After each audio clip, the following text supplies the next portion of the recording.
Hello, good people. Welcome back to the Kuhb Games YouTube channel. We've got a very special guest today who made some GOAT format history a couple of weekends ago, winning 2 Worlds invites in 2 days with 2 different decks.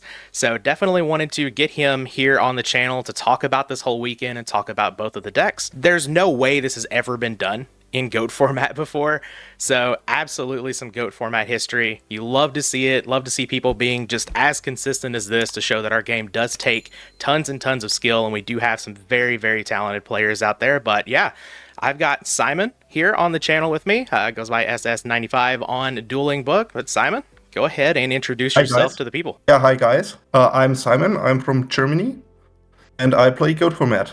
Germans are noted for being very good at Go format with quite a few really good German players. But nice to have you on the channel. So we are going to be starting with the GGP Munich deck list that you played, which was a control deck featuring Abyss Soldier, and we've got that on the screen here. So GGP Munich was 133 players, which is, I mean, being a US player, 133 players for an in-person tournament, it sounds so cool to me. I love that the European GGPs are just massive, and it makes this feat, like, you know, even more impressive. But yeah, 133 players. We gave out 4 invites there, so Simon got top 4 in this event. It told me there were no feature matches for him, unfortunately. But tell me about your experience at GGP Munich, getting top 4 with a GOAT control deck. The day started, I lost round 1, and I was a little bit frustrated, but then everything went right, and my other loss was then in top 4 against a teammate of me. I'm starting War League this season, and I lost to IMFBN. Greetings to him. And yeah, he was the one who won the tournament. Okay. Pretty awesome to lose round 1 and just be able to have the mental strength really to make it out of that, and make it all the way to the top 4 from there. A lot of players would start, feeling pretty bad after losing round 1 because it seems like an uphill battle. And then, of course, no shame in losing to the eventual tournament winner and a teammate in top 4. That's probably the best way to go out if you aren't going to win the tournament. Yeah, I think so too. He beat another teammate of us, Joker88, in top 8. And yeah, he kicked us both. All right, so we have a little bit of the team slayer going on. Yeah. So I know, like, you played this in the GGP, and you played Chaos Warriors in the Obelisk. So 2, fairly different style of decks. What drew you to play Control in this event? Control is my pet deck. It's the deck I play the most. I started getting back to GOAT format about a year ago. And yeah, I started with Chaos Control, and then I started playing Go Control, and I sticked with it.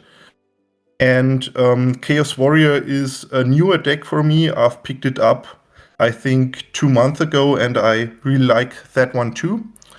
But I decided to play GOAT Control in Munich because I already was in the Obelisk with the Chaos Warrior deck, and yeah, I wanted to give my pet deck another chance for an invite.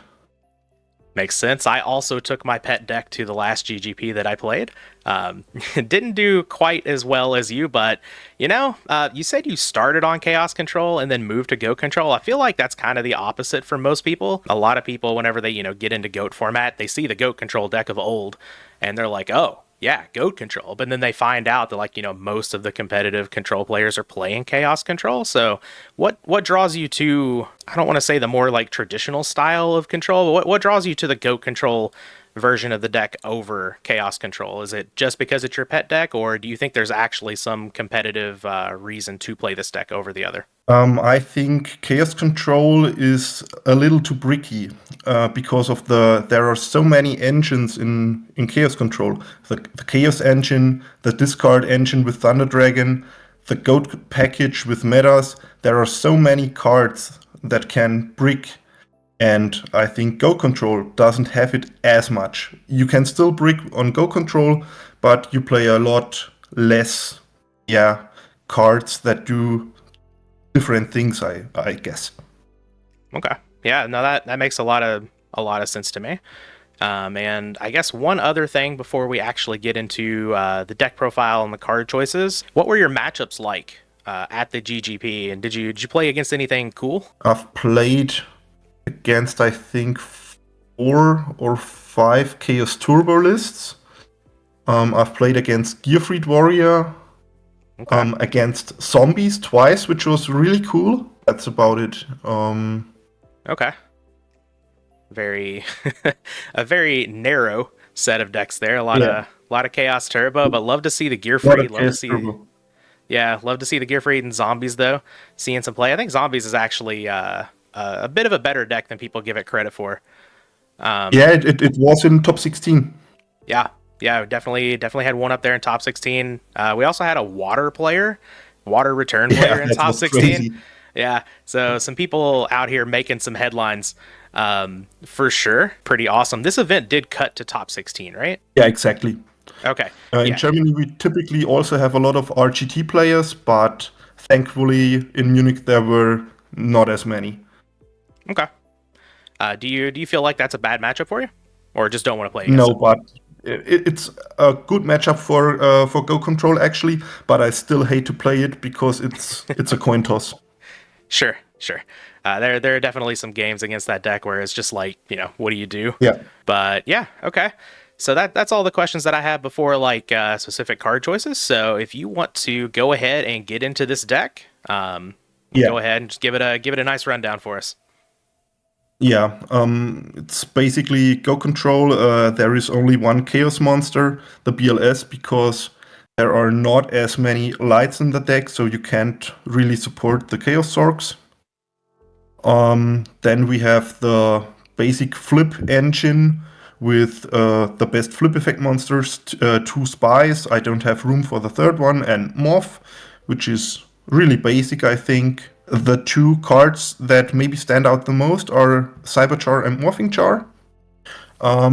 I really like these 2 in Go Control because they give you so many cards, and Go Control, for me, it's a combo deck, and you want to have as many cards as possible, and these 2 chars really facilitate this. And yeah, then we have the good stuff, monsters, TD Warrior Lady, Breaker, and so on. I think every Go Control list plays these. I have the Asura Priest because I am on 2 creature swaps, and yeah, I want another creature swap target. And Asura Priest is also my 5th light monster because yeah, the deck really needs those. Instead of the mentioned Chaos Zork, I have the Saborg as a second boss monster next to BLS. Because I feel Saborg is really good in the Chaos Turbo matchup, Hmm. because you can just summon him, kill a flip effect, and swing in. And as you mentioned, I'm also a big fan of Abyss Soldier. Abyss Soldier is one of my favorite cards of all time. I really liked him as a kid because at that time I played Water because of the Water structure deck, and that was a deck that I could afford. And yeah, I love him. And he also does great against especially decks like Chaos Turbo that are not as aggressive, where you have time to summon him, and then you can bounce back their flip effects. And yeah, he's also good for some OTK lines with Premature Burial. Yeah, I really like that one. I think Abyss Soldier and Zaborg both very underplayed. Though we have seen Zaborg pick up a little bit in popularity recently, so I think this was a very good choice. I like both of these.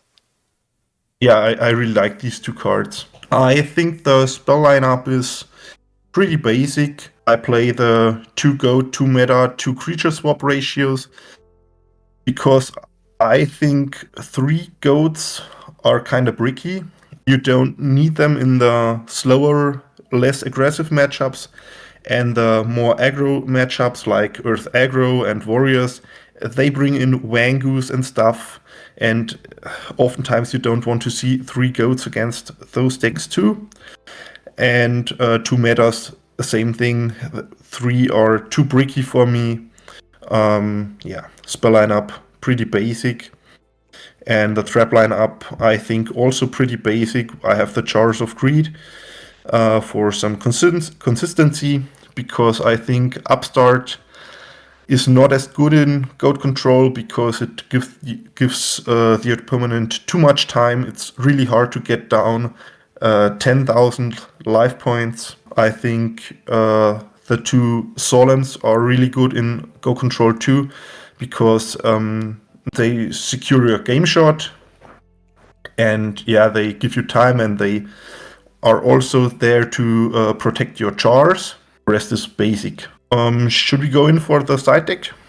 Oh, absolutely. We've got some spice down here in the side. We definitely have to talk about it. Yeah. Maybe we start with the outliers, the Hysteric Fairy, the Emergency Provisions, and the two Walks.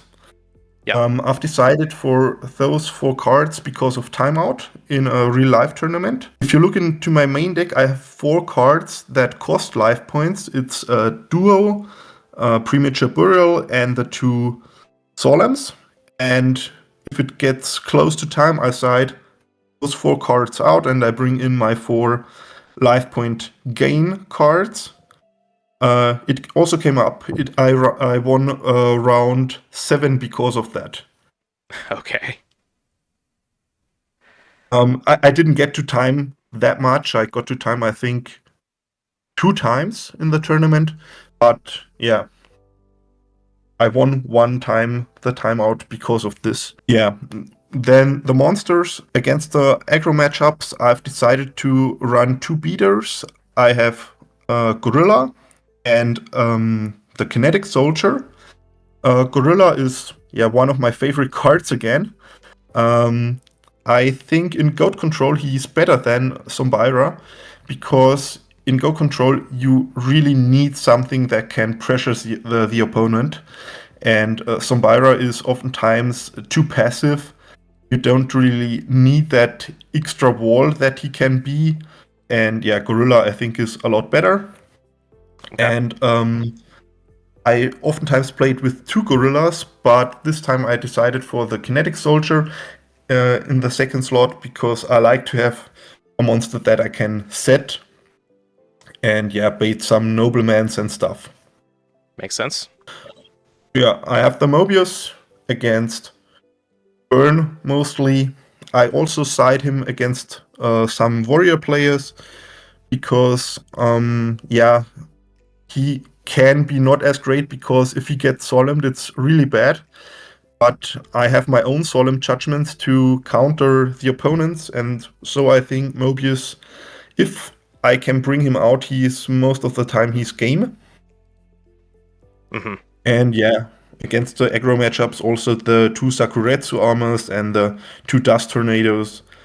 And against the mentioned warrior decks, I bring in the 3rd Solemn Judgment, because I don't want to lose because I have less Solemn Judgments. Mm-hmm. And I really like the swords, because these give me 3 extra turns, 3 more turns for me to draw into my combo pieces. And this comes up against aggro matchups really well. And against Turbo, I only have the 2 mind controls. I think those are really great because of the Cyberchar and the Trap Dust Shoots. I know a lot of the cards of my opponent, and then I can mind control their set monsters, mostly knowing what those set monsters are. And this makes it really good. That's basically the deck.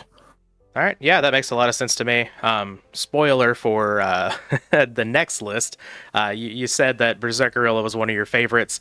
I was gonna ask as like a question, like between both of the lists, why you're like so in favor of like being on Team Berserk Gorilla versus Zombra. But the reasoning that you gave for this deck, like specifically, makes a whole lot of sense that you do want the pressure there. But we're playing all 3 copies of Berserk Gorilla in the next list, so it evens out to your usual 2 that you play. I think in most meta decks, Sombira is better. In Chaos Turbo, for example, Sombira should be played instead of Gorilla, but in those more niche decks, Gorilla has its application. Sure. I am also a big fan of Berserk Gorilla. Have been, since I was a kid and I saw the card, I'm like, this card's broken. Yeah. So I'm really, really happy to see it running around in some topping decks here. You mentioned that you bring in like the Hysteric Fairy, or you decided to side the package of Hysteric Fairy, Emergency Provisions, and Mystic Walk because this was a paper tournament, and it seems like duels go to time a lot more in those tournaments. Would you change this ratio for an online deck list? It depends on the timeout. If we have 45 minutes, I would maybe keep it. Okay. But if it's 55 minutes, yeah, you could take out one of the three, most likely the emergency provisions for the third trap dust shoot. That makes a lot of sense to me. And I guess finally, when talking about this deck list overall, how happy were you with the deck, and would you make any changes anywhere going forward? I think the deck performed as it should. Yeah, you can always make some little changes. You don't have to play the Abyss Soldier, even though it performed great. You could also not main deck the MST for the third Solemn Judgment, but other than that, I think it performed great. And yeah, the side deck is always a choice because depending on the local meta game. For an online tournament, you could prepare a little more against, I think Warrior and Chaos Turbo, and less about the rogue decks. Sure. All right. That makes a lot of sense to me. Well, this is, of course, the top 4 goat control deck from GGP Munich that Simon played here. And we are going to go ahead and jump over to the Chaos Warrior list that Simon actually took down the entire Obelisk with. Yeah, here we have it. I actually played the Slifer, the Ra, and the Obelisk all with this list.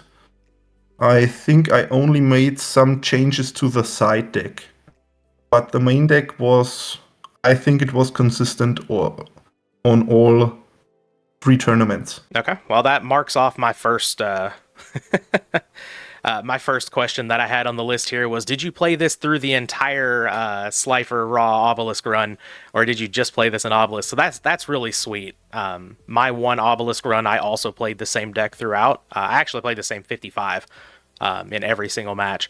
But I think it's really cool for someone to go start to finish, especially if this is a newer deck to them. Like you said, this is a newer one for you, right? Yeah, I've played it for, I think, about 2 months before the Obelisk. I got inspired by Pikatron's list. I think he topped in about January with his list, which also had the Giant Rat. Yeah, and this was basically my starting point for my list. For those of you, of course, who aren't aware of what the Obelisk is, first of all, the finals match that Simon played against Corinna is actually on this channel. I streamed it live, so it should be under the live section, but I'll link that down in the description. But yeah, the Obelisk is part of the Academy League. It starts with Slifer. You play an 8-person single elimination bracket. You move to Raw if you win that bracket, or you play a 4-person double elimination bracket. If you win that bracket, you go to the Obelisk, which is an 8-person double elimination bracket. You win that, you get the World's Invite. And of course, this is how Simon got the second World's Invite for this weekend. But yeah, I don't have any other questions before the deck list. So if you want to go ahead and get into the deck. Yeah, we can start.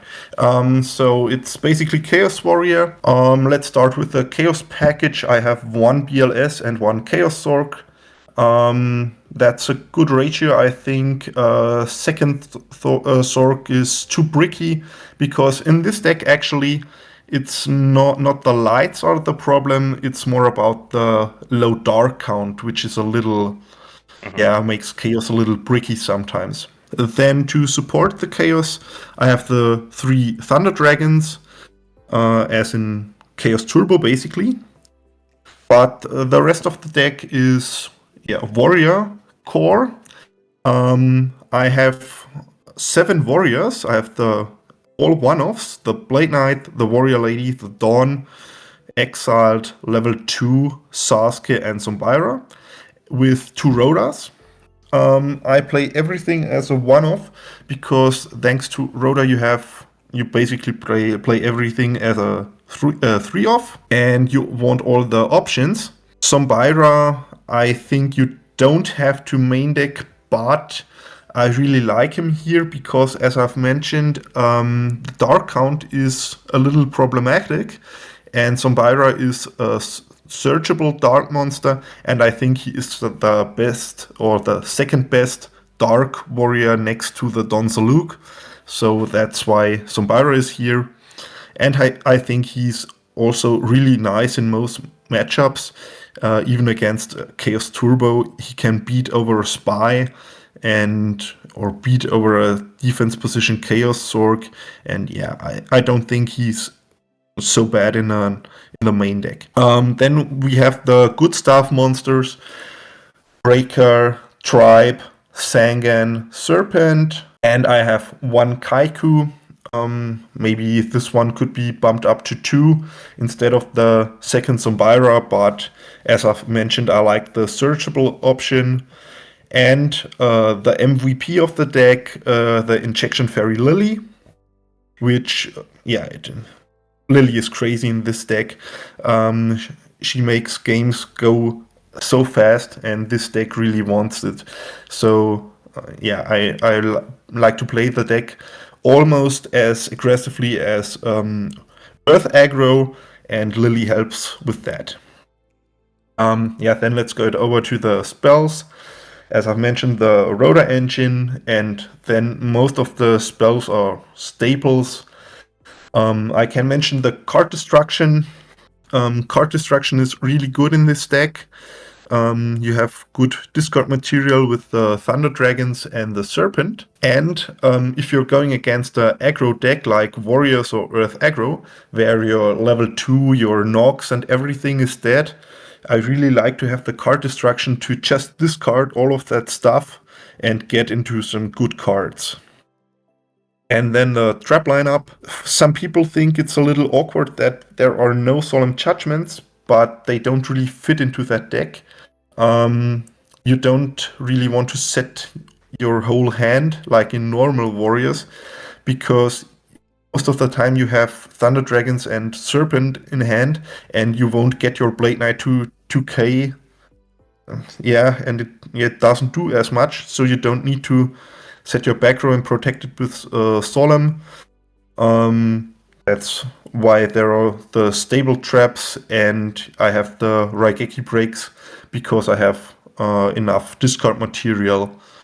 The jars to speed up the deck, because it's an aggro deck. You don't want the upstarts to give your opponent more time. You want the jars, they are better here. I'm only on one trap Dust Shoot here, because I think the deck doesn't need the second one. Against Chaos Turbo, you're in a slight advantage in game 1, and I like to side the second one. I prefer to have a Dust Tornado in that second slot, because then I can really pressure my opponent, take out their Mirror Forces and stuff, and swing in with my Warriors and my Lily. Yeah, that's about the main deck. All right. Yeah, we can go ahead and jump into the side deck, and then I'll get into my questions after that. That sounds good. Yeah, okay. The side deck is a little specific to this Obelisk. I've seen the list of players, and I thought there were no burn players, though then there is no burn stuff, and I really try to focus on the Warrior and the Chaos Turbo matchups. So that's why the side deck looks as it is. As you've mentioned, I have the 3 Gorillas. I like Gorilla in this deck because Kinetic Soldier is on an upswing, I would say. And if the opponent sides into his Kinetic Soldiers, I can side in Berserk Gorilla and kill their Kinetic Soldiers with my Gorillas. And also against Warrior, Berserk Gorilla is really good. I think against the Warrior matchup, it's who has the most amount of beaters, and I try to play more big monsters than the Warrior player can. That's also, I have the DD Assailant. another aggro monster which helps me take out threats, and yeah, Assailant is never bad. He mostly trades 1 for 1, so I really like that card. And I have the Asura Priest for opponents who side into scapegoats. And I have the one Tsukuyomi. Tsukuyomi is also very good against control side decks because you can kill their Thousand Eyes with the Tsuk. And if the opponent sides into Zombira, Tsuk is also really good against Zombira. And the best part is if opponents side into both Scapegoat Package and Zombira, Tsukuyomi is really great against that. Yeah, then I have my spells, one Book of Moon against some control stuff, and yeah, when you need it, smashing, also pretty basic against aggro decks and stuff. Same with the swords. I like my one compulsory. Compulsory is also good against some control side decks, especially if they not only side into Metamorphosis and also Creature Swap, because Compulsory can counter a Creature Swap, which Book of Moon can't. I have my second Dust Tornado and my second Trap Dust Shoot in the side deck. Depending on the matchup, I bring in one of the two for the other one. And I have my 3 Sakuretsu armors against aggro and warrior matchups. If it wasn't, if I had to prepare for burn, I most likely would take out one Sakuretsu armor for an Amazonas archer or something. Yeah, that's my side deck. Okay. Yeah, I like this a lot. Specifically, the Injection Fairy Lily, who you said was the MVP. Watching this in the finals, I hadn't seen any of your run up until then. Whenever you played the Injection Fairy Lily, but one, I just love Injection Fairy Lily, so I was super excited to see it. But two, I thought about this card specifically a lot before I saw the whole deck list. I'm like, this makes a lot of sense because this is like a very aggressive card already. This is a deck that wants to be aggressive. And like warriors would love to play this card, but it doesn't synergize very well with Solemn Judgment. So Exactly. if you can put it in the warrior deck that doesn't already want to play Solemn Judgment, why would you not? And I just thought that this inclusion was huge, really. Yeah, I've seen it from Pikatron. He even played a giant rat to search for the Lily. Tried that, and as long as you have Lily in deck, Giant Rat is really good. But if you draw the Lily before the rat isn't as good, and that's why I kicked the rat, but I kept the Lily, which is it's crazy in this deck. Yeah, the Lily, I think that makes a whole lot of sense. One card that I look at, and I've been playing a little bit of Return recently, and I've been playing around with like the Gulaz list, and a recent Dingo Sig list that was playing Blade Knight. And how do you feel about the Blade Knight with 18 monsters, especially since you're playing Sinister Serpent, you're playing the Thunder Dragons, you're like you said, you're not boosting this up to 2K very often. Is this maybe a monster slot that you would cut potentially for something, or do you still like the Blade Knight in the deck? You can definitely cut him if you want, but I think I still like him because against Chaos Turbo, he still gets his kill flip effect monsters effect most of the time, and you don't need him at 2K against Chaos Turbo. And against Warrior, I also think he's fine because game 2 I like to side out my Chaos Engine and bring in the Gorillas and the Sakus and the stuff. And then I am on a lower monster count. And then, Blade Knight is oftentimes at 2K in the aggro matchup, and that's why I still like him. But as you've said, he's definitely cuttable in a deck like this. Sure, that makes a lot of sense to me. I know, of course, the Chaos Warrior deck has been putting up a ton of results recently. And a lot of people are starting to, differentiate this from Warriors a lot more. Like we actually got a whole new section opened up just for this deck in the GoFormat.com Discord server. And I know that you've been talking in there quite a bit recently. So super happy to see this deck. That's, I think it's really good. It's actually it's decently hard to play against because it attacks you from a lot of different axes. Is this something that you are wanting to work on more going forward? Yeah, I really like this deck. I also would say it's a lot different to standard warrior decks. It Yep. plays completely different. It's more like as I've said, it plays like Earth aggro with chaos instead of the Gigantes a little bit. It's really different. It's an own deck, but it fits my playstyle really well, and I will continue playing this deck. Yeah, I like it, especially in a Chaos Turbo heavy metagame. I think this deck can do a lot. Yep. Well, excited definitely to see more things from you in the future with this deck. Maybe you end up taking it to Worlds. Who knows? But speaking of Worlds, I've mentioned this a couple of times. You got 2 Worlds invites in this one weekend. How does that feel exactly to do that on back-to-back days? Yeah, it feels crazy. I didn't realize that it was such a great feat until my teammate, return winner, said it was that this never happened. I didn't know it never happened, and yeah, couldn't believe it.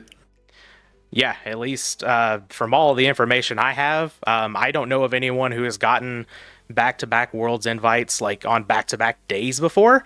And if that has happened, there's no way that one of them did it in paper and online and with 2 different decks. So I think you're a first for like all of that. But yeah, there may be some weird thing like way back in the day where someone got it on 2 straight days, but it does. As far as I know, you're the only one to ever do that, and that is just like insane. That was another thing that made me super excited to stream the finals of the Obelisk. Is just whenever I learned that you were going for a second one in 2 days, it's just wild. And I've been close to getting a World's invite before, but I've never actually gotten it. So I just can't imagine how it would feel to do a little bit of GOAT format history. Yeah, I got my Worlds invite last year also in Munich, and Munich was my first Yu-Gi-Oh tournament for 12 years. I've stopped playing in 2012, and I came back to GOAT format in June last year, and in September I made second place in Munich and qualified for Worlds, and at that point I didn't even know that there was a Worlds. Very nice. Very nice. We got the Munich Destroyer here. Yeah. That's about all I've got for this. Is there anything else that you maybe wanted to talk about? Anything about the weekend or just anything in general? Yeah, the weekend was really great. As I've said, we have a new War League team, and there were a lot of us in Munich. 3 of us topped, and it was great meeting those guys in real life. Yeah, and I really enjoyed playing in Munich because I'm a paper Yu-Gi-Oh guy, and I only got into online because of Worlds and stuff last year, and yeah, I like the paper experience. Yeah, I am the same way. Anybody who's considering going to a GGP or any paper GOAT tournament, just get out there and go play. It's a ton of fun. It's a completely different dynamic than playing online, but yeah, I definitely agree. Paper is my favorite way to go, and we've been seeing an increase in participants in a lot of these paper events. So hopefully we'll keep it growing, and we can have some more good GGPs, some more good GOAT weekends. Well, I think that's all we've got here. Do you have anything else to say before we sign off? I'm fine. I just want to greet my team Iron Goats and say thank you to you for giving me the chance to talk about my decks. I really enjoyed it. Absolutely. Just win some more events and we'll get you back on here some other time. All right. Well, thank you very much for coming on. Definitely wanted to showcase these decks, showcase your incredible weekend that you had, but very appreciative of you doing this with me. Like I said before, the link for the finals of the Obelisk, that whole stream will be down in the description. So definitely go ahead and check that out. Congrats to you again on your 2 Worlds invites and your top 4 and your Obelisk win. But yeah, I think that's going to be the video for us. Hope you guys enjoyed. We'll be back with the next one.